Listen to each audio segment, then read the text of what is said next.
semuanya, selamat datang di Chef Podcast, seri about feelings and empathy. Ruang di mana suara dalam kepala akhirnya punya tempat untuk bercerita. Bareng aku Regina dari kelas 12 SMA Katolik Stella Maris. dan aku Kevin dari kelas 12 SMA Kastanga Maris. Dan aku Abigail, kelas 12 dari SMA Katolik Stella Maris. Aku Maria, kelas 12 dari SMA Katolik Stella Maris. Dan kita berempat bakalan nemenin kalian di episode perdana kita pada hari ini, yaitu My Thoughts. Kali ini kita bakal ngobrolin tentang suatu hal nih yang sering banget dialami oleh anak remaja zaman sekarang, yaitu overthinking. Nah, guys, kalian tahu nggak sih overthinking itu apa? Jadi overthinking itu adalah sebuah kebiasaan berpikir secara terus-menerus, berulang, dan maksudnya ke negatif. Seperti merenungi masa lalu, mengkhawatirkan masa depan yang sifatnya nggak pasti. Oh, jadi itu ya artinya. Jadi lebih ke berpikir berlebihan, terus lebih ke negatif gitu ya. Tapi kalau misalnya kita bahas film kali ini nggak seru nggak sih? Soalnya kita udah temenin narasumber kita yang ini namanya Kak Andrea. Nah, Kak Andrea ini bakal bantuin kita untuk memberikan pengetahuan tentang kesehatan mental anak remaja, terutama overthinking. Halo Kak Andrea. Halo. Apa kabar Kakak? Baik juga Kak. Boleh diperkenalkan diri Kakak sekarang itu lagi ngapain aja kegiatannya? Oke, nama saya Andrea. Jadi saya adalah seorang psikolog klinis yang saat ini sedang berpraktik di beberapa unit di Surabaya. Salah satunya di Synergy Psychology gitu. Nah, aktivitas sehari-hari praktek pagi dan malam. Ya di hari kerja, kalau weekend ya santai aja sih. Jadi Kak, setauku nih banyak banget atau malah hampir semuanya Gen Z itu yang kena overthinking. Nah, menurut Kakak itu kenapa sih banyak anak muda zaman sekarang itu terkena overthinking? Oke. First of all, overthinking itu bukan gangguan ya, teman-teman. Jadi itu memang ya berpikir berlebihan gitu. Nah, kenapa kok banyak tuh di anak muda mungkin yang boomingnya gitu ya, overthinking itu di anak muda. Nah, kalau misalnya di anak muda ini tuh sebenarnya ada dua nih kalau saya pikir-pikir secara tahapan perkembangannya ya. Itu ada di remaja atau di dewasa awal. Jadi kalau misalnya di remaja ini kan peralihan dari masa anak-anak ke dewasa gitu ya, menghadapi beberapa perubahan gitu. Dan secara hormonal, stabilitas emosi itu juga peer pressure, tekanan dari pertemanan itu juga hal yang baru gitu ya. Mungkin yang tadinya nggak terlalu dirasakan, terus ketika remaja itu lebih dirasakan gitu. Jadi melihat temennya gitu ya, apalagi di media sosial gitu, itu kan menambah oh kok dia ternyata bisa begini ya, kok dia ternyata gini ya, membandingkan antara diri sendiri dan orang lain gitu.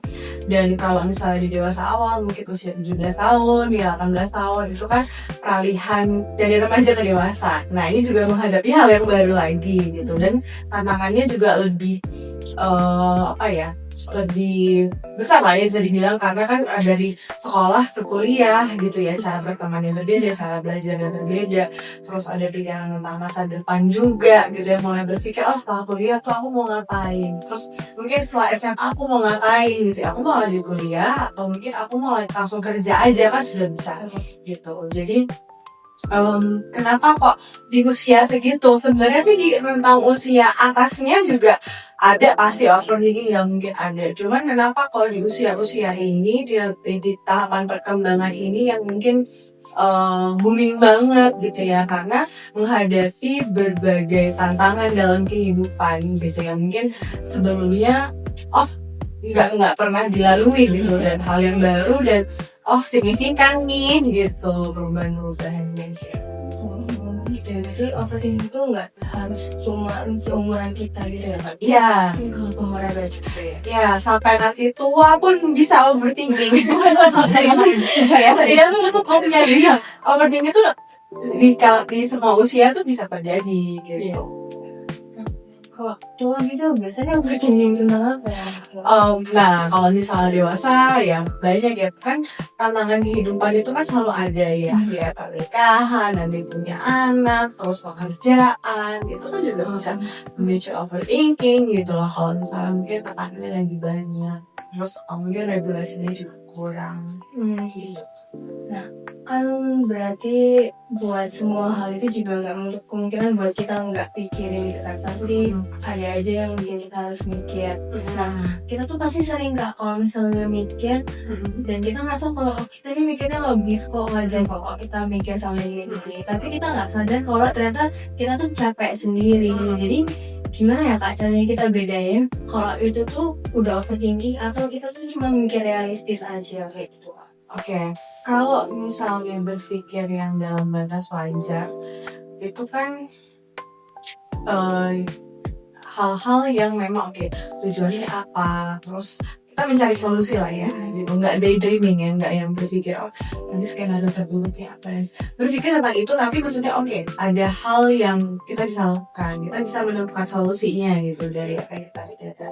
Tapi kalau berlebihan itu ketika sudah mulai mengganggu, terus skenario misalnya 10 tahun ke depan, 20 tahun ke depan gitu ya, yang belum terjadi gitu, ataupun yang sudah terjadi mengganggu dan itu membuat kita gak nyaman dan menghambat aktivitas kita juga sehari-hari. Kayak misalnya harusnya mau ngerjain tugas nih gitu, tapi karena overthinking jadinya gak ngerjain tugas gitu. Atau misalnya harusnya tidur jam 10 tapi kepikiran terus akhirnya baru tidur jam 12, jam 1 gitu. Jadi yang itu sudah mengganggu aktivitas kita sehari-hari. Mungkin yang paling kelihatannya itu ya, sudah mulai mengganggu aktivitas kita sehari-hari dan memakan energi juga, udah mulai capek karena berpikir itu gitu ya. Kalau yang wajar kan ya sudah sewajarnya. Kita setiap hari itu ribuan kali berpikir tapi masih dalam porsinya gitu. Kalau overthinking berarti di luar porsi. Berarti overthinking itu ngaruh ke kesehatan tubuh juga. Bisa berpengaruh ke kesehatan tubuh juga, karena kalau pas waktunya istirahat nggak istirahat, pas waktunya makan nggak makan, atau jadi nggak nafsu makan gitu ya. Nah Kak, kalau ngomongin soal overthinking itu kan pasti kita tuh kayak berpikir berlebihan juga, dan salah satu contohnya itu kan kayak tadi itu kayak di anak udah zaman sekarang itu kan banyak anak sekolah, capek sekolah, capek pergi ke kampung, atau bisa juga disebut kayak burnout gitu. Nah burnout menurut kakak sendiri itu bahaya nggak sih buat mental bagi remaja gitu? Burnout itu kalau bahaya ya bisa menjadi bahaya ya. Kalau misalnya anaknya nggak tahu kalau dia burnout, terus atau ya sudah tahu bahwa itu burnout tapi dilanjutkan terus, maksudnya aktivitasnya tidak ada kurangan atau refreshing nggak ada sih, bisa berbahaya sih, bisa capek. Kalau misalnya nantinya nggak tahu, terus cara taunya itu bagaimana? Intinya kalau misalnya suatu kegiatan itu yang kalian lakukan berulang-ulang tuh sudah mulai membuat kalian pusing, sensitif ya, marah-marah, nggak jelas, bingung gitu ya, tiba-tiba nangis sendiri gitu. Nah ini bisa menjadi suatu tanda bahwa mungkin ini apa yang kalian kerjakan ini sudah di luar batas gitu ya, sudah banyak gitu. Nah ini kuncinya sebenarnya di situ, ketika kalian sudah mulai nggak nyaman, sensitif gitu ya. Ada kayak kalau kita nggak burnout itu kan rasanya ngelakuin apapun tuh ya udah nyaman aja, ikhlas gitu ya. Tapi kalau udah ngedumel terus, nah itu kayak dikerjain sih tapi sama nangis misalnya. Kerjain sih tapi sama nangis, jadi kayak ya itu bisa jadi pertanda mungkin ini udah mulai melebihi kapasitasku, sudah mulai mengarah ke burnout gitu ya. Kalau misalnya dilanjutkan nggak ada refreshnya ya bisa semakin nggak nyaman nih gitu ngejalaninnya gitu. Terus kan biasanya tuh kita itu kalau overthinking kan biasanya pasti ada kayak dari komentar orang lain, kayak bullying lah istilahnya. Nah itu dampak bullying bagi kita itu apa? Oke, mungkin saya nambahkan tentang overthinking itu asal dari mana dulu tadi ya. Jadi sebenarnya overthinking itu juga bisa dibentuk dari pola kita waktu kita kecil gitu ya. Jadi misalnya waktu itu terbiasa dengan pola pikir yang seperti apa, apakah menganggap diri sendiri itu gimana gitu ya, pandangan terhadap diri sendiri, terus mungkin ke orang lain seperti apa, terhadap lingkungan sekitar seperti apa cara berpikirnya gitu. Nah kalau berkaitan dengan bullying misalnya nih ya, ada teman yang mungkin dia memiliki pola tertentu ya, polanya mungkin ke dirinya sendiri itu sudah pikirnya tuh negatif lah tentang dirinya sendiri, terus diperkuat oleh rekan-rekannya gitu ya. Atau bisa juga sebenarnya mungkin dia tadinya baik-baik aja, terus teman-temannya ngomongin bahwa oh kamu tuh gini, kamu tuh gitu gitu. Nah itu kan membentuk dia berpikir terhadap dirinya sendiri, jadi kayak oh aku tuh gini ya, oh aku nggak gitu ya gitu.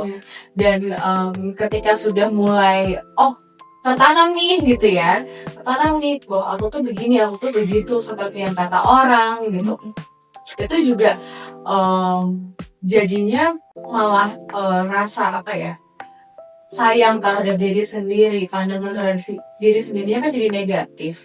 Nah negatif ini kalau terus dilakukan oleh orang lain tuh ya ditekan gitu ya, dibully lah, itu kan membuat nggak nyaman. Apalagi kalau misalnya dia tidak bisa meregulasi emosinya, dia nggak tahu mencerita kemana, itu juga bisa berbahaya sih sebenarnya kalau bullying yang ngomongin ya gitu. Nah kalau secara fisik, bullying kan bisa juga secara fisik ya, misalnya dijambak atau apa. Nah itu kalau misalnya tadi anaknya juga nggak berani untuk speak up, untuk ngobrol atau mungkin nggak ada teman ngobrol gitu ya, ya itu juga bisa berbahaya gitu. Jadi mungkin kepikiran aduh nanti ada rasa takut ya, biasanya kalau kayak gitu takut ke sekolah atau takut menghadapi orang yang melakukan si pelaku itu ya, yang melakukan bully itu, ya ujungnya berpikir berlebihan mungkin ketika mau sekolah gitu ya. Nah itu kalau dalam jangka waktu tertentu itu tidak ditangani ya juga bisa jadi misalnya deg-degan atau mungkin sakit perut ketika mau sekolah, bulu hati kayak gitu. Itu kan ya alarm dari tubuh kita ya, bahwa itu ada hal yang berpotensi membahayakan gitu. Kayak gitu ujungnya bisa seperti itu gitu. Nah, terus misal tadi kan setelah dari bullying, sekarang ke hubungan nih Kak. Kan sekarang banyak anak muda itu nggak sadar kalau mereka tuh berada di dalam toxic relationship. Habis itu kan toxic relationship sendiri tuh bisa jadi pemicu overthinking kan. Tanda-tanda kecil apa sih yang harus kita waspadai dari toxic relationship sendiri? Oke, toxic relationship berarti kita mesti tahu dulu hubungan yang sehat itu gimana. Hubungan yang sehat itu kan berarti hubungan itu kita berkomunikasi kan yang pertama. Jadi komunikasinya terjalin dengan baik gitu ya. Terus bisa saling mengungkapkan pendapat satu sama lain. Terus merasa nyaman, dan itu kuncinya ya, nyaman satu dengan yang lain, merasa aman juga.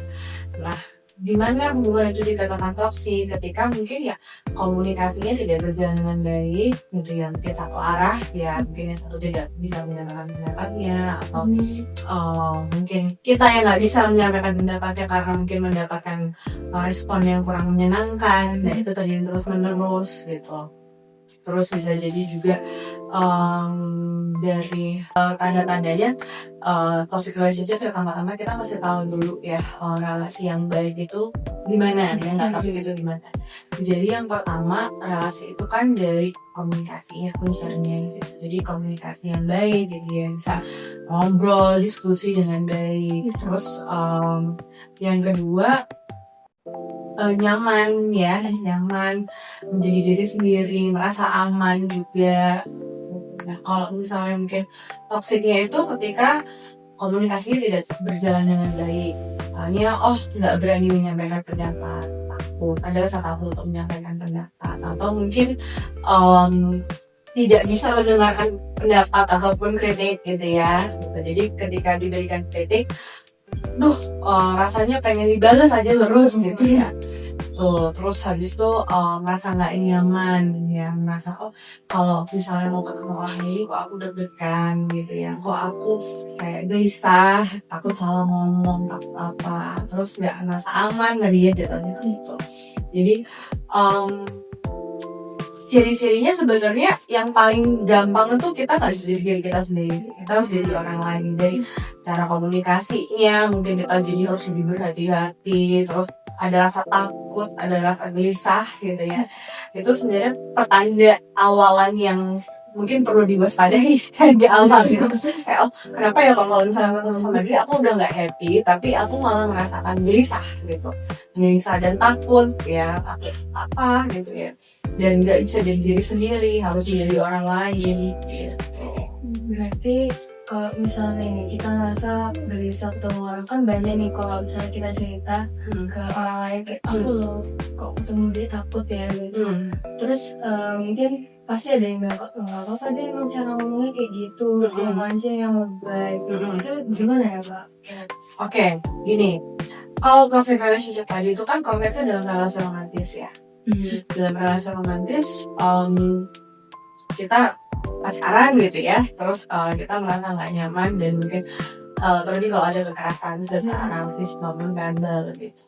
Nah tapi kalau misalnya berrelasi yang berteman gitu ya, relasi pertemanan, terus mungkin merasa nggak nyaman dan mungkin cara komunikasinya memang nggak cocok gitu ya, tapi bukan berarti dia toksik gitu ya. Nah kita jangan terlalu cepat menyimpulkan bahwa seorang itu toksik, karena kita juga memahami ketika ngobrol nih, kan setiap orang punya polanya masing-masing ya, punya apa yang dipelajari cara komunikasi yang menurut mereka tuh tepat gitu. Nah tapi bisa jadi ini juga nggak cocok sama beberapa orang gitu. Nah kita juga mesti memahami ini karena memang cara komunikasinya tidak cocok gitu ya, caranya berbeda sehingga mungkin buat saya terkesannya terlalu kasar gitu, tapi mungkin buat dia itu biasa aja gitu. Nah ini kita juga perlu memahami, jadi nggak menyimpulkan langsung bahwa orang ini tuh dia toksik gitu.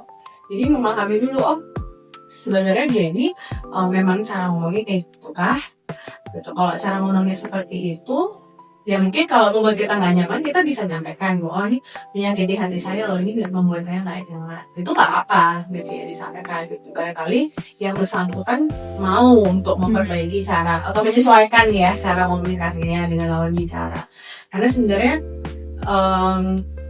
ya poinnya adalah kita bisa menyesuaikan juga sih dengan lawan bicara kita ya, kayak gimana yang dia nyamannya gitu ya. Dan kita juga ya sebagai orang yang jadi lawan bicaranya juga berusaha untuk memahami kira-kira ini tuh karena dia memang niatnya jahat atau memang dia punya polanya, cara komunikasinya tuh ini gitu ya. Kita nggak bisa putuskan dia toksik kalau memang mungkin cara komunikasinya begini, kecuali kalau memang intensinya gini, kecuali kalau memang dia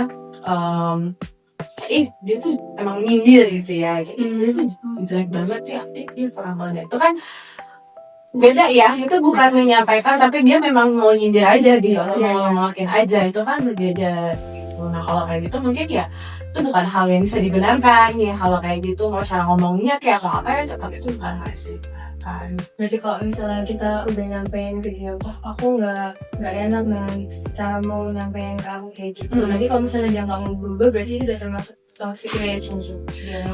Kalau nggak mau gini, kita nggak bisa expect orang untuk berubah juga ya.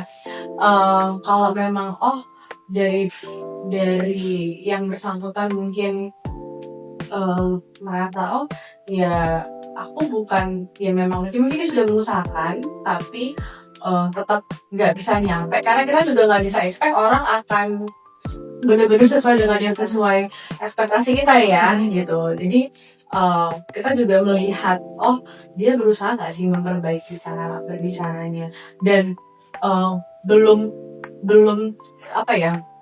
bisa disimpulkan itu toksik juga sih gitu. Karena toksik itu kan intensinya juga berpengaruh ya di situ ya. Intensinya apa sih dia itu, apakah dia sebenarnya hatinya baik tapi cara ngomongnya ya kan, atau kalau memang ternyata dia iri-irian gitu ya, atau mungkin ngomong hal di belakang gitu ya. Saya tidak bertindak baik sebagai teman gitu, tapi mungkin di depannya baik. Nah itu yang mungkin bolehlah dipertimbangkan. Oh kayaknya ini relasinya nggak bagus deh gitu. Tapi kalau misalnya hanya berkaitan dengan cara komunikasi, saya rasa terlalu cepat ya kita menyimpulkan kalau itu toxic gitu.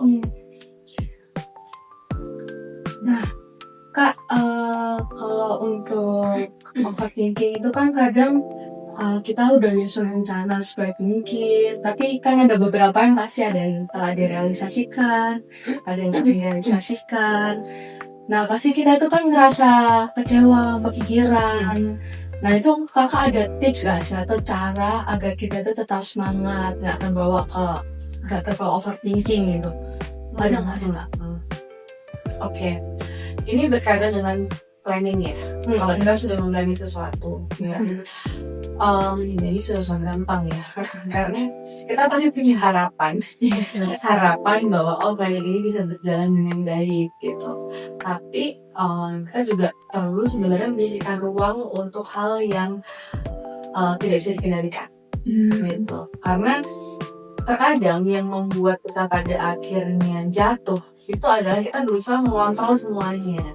Padahal sebenarnya kita nggak bisa mengontrol semua. Harus disisakan ruang sedikit untuk hal yang tiba-tiba bisa terjadi. Kita harus persiapkan hal yang seperti itu.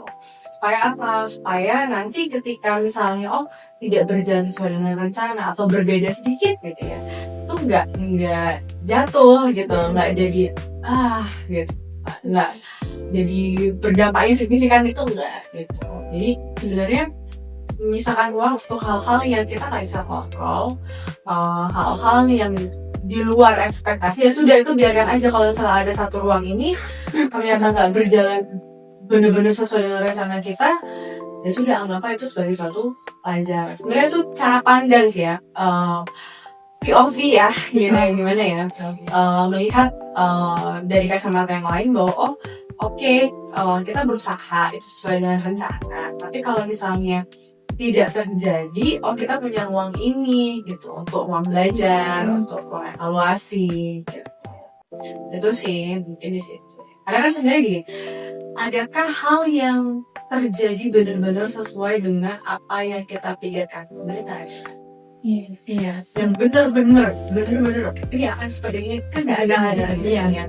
Nah, terkadang yang membuat orang jadi jatuh itu kan dia karena ya itu ya nggak pernah ada yang sesuai dengan keinginan. Padahal memang seperti itu. Gitu. Tinggal kita menyisakan ruangnya tadi untuk pemahaman kita, untuk evaluasi pembelajaran kita tuh gimana gitu. Barangkali ruangnya ternyata kurang besar gitu ya. Jadinya kita mudah jatuh. Gitu.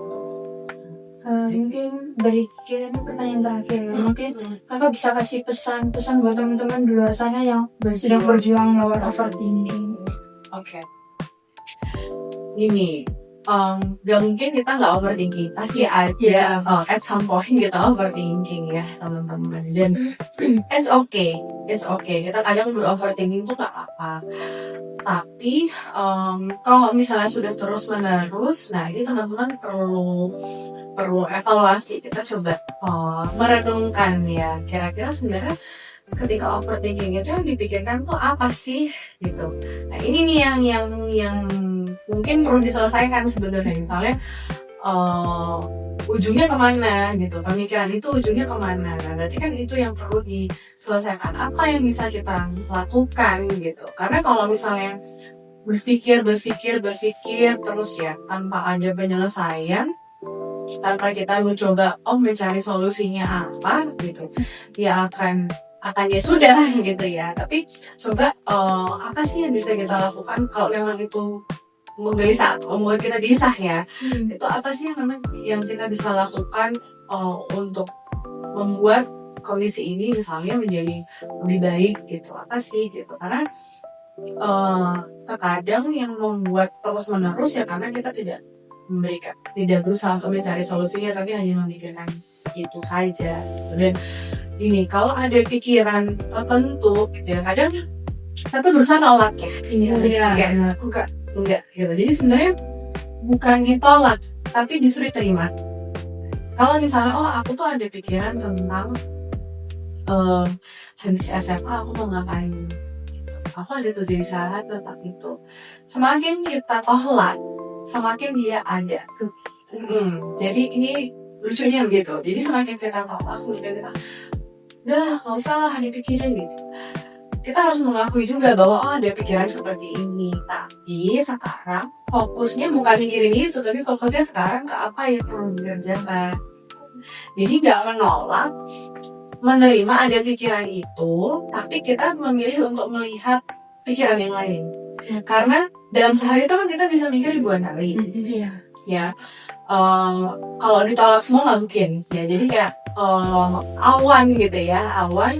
Ada awan ini, ada awan ini, ada awan ini. Kita bisa milih kan, kita mau lihat ke awan yang mana, tapi kita nggak bisa ngilangin awannya. Ya, kita nggak bisa ngilangin awannya, tapi kita bisa milih mau lihat ke awan yang mana gitu. Jadi sama kayak pikiran, kalau misalnya ada pikiran tentang A, B, C, oke, akuilah dulu bahwa kamu punya pikiran tentang itu, tapi kamu memilih untuk melihat ke pikiran yang lain dulu gitu. Jadi nggak ditolak, pikirannya juga disingkirkan, cuman oh ya udah ya memang ada pikiran kayak gitu, tapi aku mau ngerjain dulu deh gitu. Oke. Jadi overthinking itu ternyata luas ya Kak. Jadi luas. Dan juga kayak tadi yang dibahas tadi, mulai dari kayak burnout, bullying, terus toxic relationship, itu ternyata itu semuanya itu saling berkaitan juga. Ya, itu bisa berdampak juga ke kita. Benar. Terus apalagi ada beberapa cara buat menghindari atau overthinking gitu. Berarti yang terpenting itu emang kita boleh punya pikiran kayak gitu, tapi kita nggak boleh terlalu fokus ke pikiran itu doang, kayak bisa bikin kita overthinking. Iya, jadi kadang kita udah mikir terus kita terusin. Ya, pikirannya satu nih, kita terusin. Jadi kalau memang kita lagi melakukan sesuatu, emang waktunya bisa istirahat atau memang waktunya ngerjain tugas gitu. Oke, ada kegelisahan, ada pikiran tentang misalnya tugas ini gitu ya. Oke, tapi aku sekarang perlu ngerjain tugasnya gitu. Jadi pikiran itu bukan udahlah diabaikan gitu ya. Bukan diabaikan ataupun dilanjutkan gitu. Tapi oke, ya udah ada pikiran itu. Cuman sekarang aku lagi perlu ngerjain tugas ini gitu. Jadi nanti nggak terasa nih Kak, kita udah habis pertanyaannya. Kita udah banyak banget dapet pengalaman dari Kakak. Terima kasih banyak buat Kak Andre yang udah bantuin kita sharing-sharing tentang overthinking, kesehatan mental anak muda. Semoga apa yang Kakak sampaikan ini dapat berguna dan bisa menjadi pengingat buat kita dan teman-teman di luar sana yang sedang berjuang melawan overthinkingnya. Dan terima kasih juga buat teman-teman yang udah dengerin podcast kita pada hari ini. Jangan lupa kasih ruang buat diri sendiri dan cerita ke orang yang dapat kita percaya. Sampai jumpa lagi di episode berikutnya di Self Podcast.